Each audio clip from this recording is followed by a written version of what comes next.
দেখো বন্ধুরা, এটা একটা যার সব ইয়েতে গেছিলাম অন্নপ্রাশনে, তাকে দেখাচ্ছে। আর তার মা, এই দেখো বেবিটার মা, মায়ের সাথে একটু ভিডিও করেছি। দেখো আমি এটা একটু পোজ দিয়ে তোমাদের সাথে ভিডিও করছি। দেখো পোজ দিয়ে একটু ভিডিও করে নিলাম এর গেটের সামনে। ওদের লাইটিংয়ের গেটটা আমি দেখাতে পারিনি, লাইটিংয়ের গেটটাও দারুণ হয়েছিল, বাট ওখানে অনেক ভিড় ছিল। এই দেখো বেলুনে গেট করেছিল। এই দেখো আমি বসে রয়েছি দেখো। এই দেখো কত সুন্দর বেলুনস আর গেট করেছে। ওই দেখো আমার হাজব্যান্ড।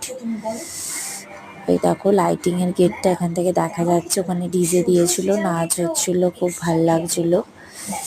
এই দেখো সবাই খুব এনজয় করছিল। এই দেখো আমরা রাত্রিরে ডিনার করতে বসে গেছি। সবাইকে গুড নাইট। আমরা আজকে খুব এনজয় করেছি। শুভ